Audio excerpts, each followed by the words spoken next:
Bismillahirrahmanirrahim. Assalamualaikum warahmatullahi wabarakatuh. Dan selamat sejahtera kepada semua pelajar. InsyaAllah kita akan menyambung lagi pembelajaran kita dalam sejarah tingkatan 5 bab 6, iaitu subtopik 6.2 pemisahan Singapura. Baik, pemisahan Singapura menjadi cabaran utama selepas pembentukan Malaysia. Masalah hubungan antara pemimpin persekutuan dengan Singapura disebabkan oleh 3 faktor utama, iaitu melibatkan politik, ekonomi dan sosial yang telah ada sebelum Singapura menyertai Malaysia. Baik, mari kita lihat faktor-faktor pemisahan. Jika kita lihat di sini terdapat 3 faktor, iaitu dari segi politik, yang kedua ekonomi, dan yang ketiga masalah perkauman, iaitu sosial. Baik, mari kita lihat satu persatu. Kita mulakan dengan politik. Lee Kuan Yew tidak berpuas hati dengan peranan kerajaan Singapura yang terhad. Peranan yang terhad. Jadi konflik di antara pemimpin PAP dan Perikatan. Kita tahu PAP ini ialah People's Action Party, iaitu parti di Singapura, dan juga parti Perikatan yang terdiri daripada UMNO, MCA dan juga MIC. Okey. Jadi kempen Malaysian oleh Lee Kuan Yew menuntut hak sama rata untuk semua kaum menimbulkan keresahan. Menimbulkan keresahan dalam kalangan penduduk. Kerana kita tahu dalam perlembagaan telah menetapkan hak istimewa orang Melayu sebagai penduduk asal. Namun kempen Malaysian yang dibawakan oleh Lee Kuan Yew ini menuntut hak sama rata, tidak kiralah kaum Melayu, Cina ataupun India. Jadi maksudnya tiada lagi hak istimewa pada kaum tertentu. Jadi ini yang menimbulkan keresahan kepada kalangan penduduk, terutamanya di Persekutuan Tanah Melayu. Seterusnya, dari segi ekonomi.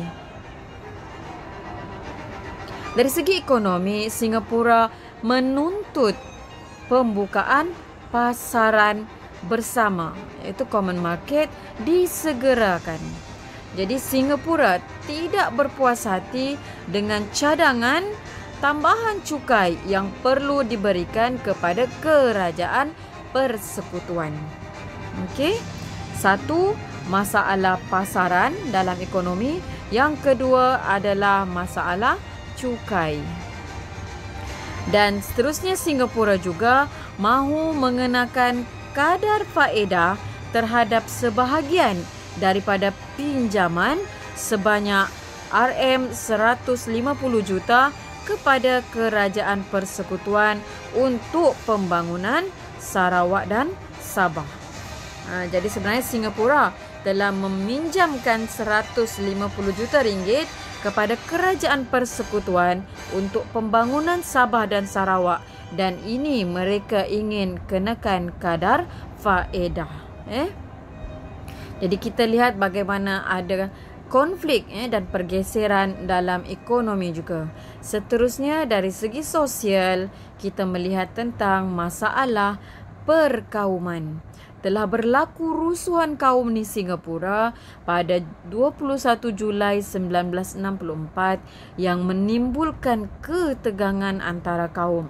Rusuhan ini berlaku ekoran daripada usaha menuntut persamaan hak yang sama rata bagi semua kaum, dan perkara ini menjadi isu antara kaum.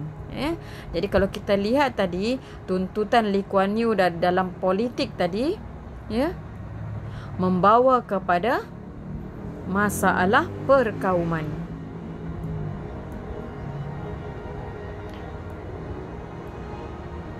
Baik. Mari kita lihat apakah yang dimaksudkan dalam pasaran bersama. Yang dimaksudkan oleh Singapura untuk mendapatkan pasaran bersama ialah beberapa negara yang menghapuskan cukai antara mereka dan mengenakan cukai import yang sama terhadap negara lain. Maksudnya sekiranya pasaran daripada Singapura ke dalam persekutuan ke Semenanjung Malaysia tidak ada cukai, hanya dikenakan cukai kepada negara lain, bukan dalam satu negara yang sama. Mari kita lihat kronologi. Kronologi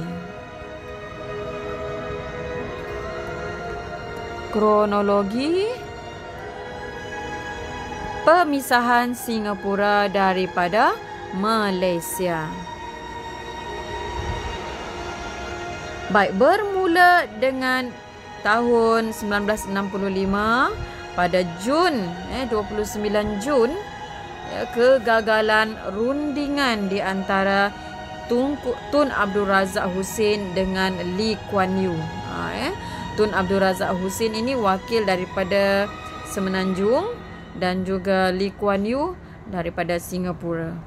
Jadi rundingan mereka telah gagal sehingga pada bulan berikutnya, iaitu pada 1 Julai 1965, setelah rundingan ini tidak berjaya, Tunku Abdul Rahman Putra Al-Haj mengarahkan Tun Abdul Razak Husin bermesyuarat pula dengan beberapa menteri seperti Dr. Ismail Abdul Rahman, Tan Siew Sin dan VT Sambatan untuk berbincang tentang pemisahan.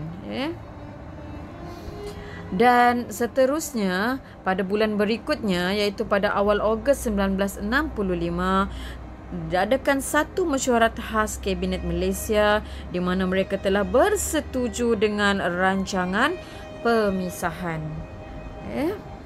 Seterusnya pada 7 Ogos 1965, Tunku Abdul Rahman Putra Al-Haj dan Lee Kuan Yew telah menandatangani persetujuan untuk Singapura keluar daripada Malaysia. Seterusnya pada 9 Ogos 1965, Tunku Abdul Rahman Putra Al-Haj telah membawa usul pemisahan Singapura ke Parlimen Malaysia dan Parlimen telah meluluskan rang undang-undang pemisahan Singapura daripada Malaysia. Jadi itulah dia siri kronologi pemisahan Singapura daripada Malaysia bermula pada bulan 6 1965 dan dalam tempoh 2 bulan selesai tentang rundingan pemisahan Singapura daripada Malaysia, iaitu pada bulan Ogos. Jadi kita melihat ada sedikit petikan di sini. Menurut Tunku Abdul Rahman Putra Al-Haj, pemisahan Singapura merupakan perkara yang tidak dapat dielakkan. Jadi ini terpaksa berlaku dan sekarang Malaysia hanya terdiri daripada Persekutuan Tanah Melayu, Sabah dan Sarawak dalam Malaysia. Jadi kita lihat sedikit penutup. Pemisahan Singapura ini daripada Malaysia tidak dapat dielakkan. Maksudnya tidak ada lagi usaha untuk menyatukan Singapura di dalam Malaysia. Kerajaan mengambil langkah mengeluarkan Singapura daripada Malaysia bagi menjaga kepentingan kedua-dua negara dan kemakmuran rakyat. Kedua-dua negara menggunakan saluran rundingan, tidak ada berlaku sebarang tumpahan darah ataupun peperangan untuk menyelesaikan isu ini. Sebagai warga negara merdeka, kita perlu mengelakkan unsur kekerasan dan menyelesaikan dalam menyelesaikan sebarang konflik. Sebab itu kita telah mengambil langkah rundingan dan bersetuju terhadap rundingan tersebut. Jadi itu dia kronologi dan juga kisah tentang pemisahan Singapura daripada Malaysia, di mana kita dapati terdapat masalah dalam 3 aspek utama, iaitu dari segi politik, ekonomi dan juga sosial, terutamanya dalam masalah perkauman. Dan ini telah membawa kepada pemisahan Singapura daripada Malaysia. Jadi cikgu harap semua pelajar telah memahami dan mengetahui dengan lebih mendalam lagi bagaimana kisah pemisahan Singapura daripada Malaysia. Itu sahaja perkongsian cikgu pada hari ini. Semoga bermanfaat kepada semua pelajar. Sekian, terima kasih.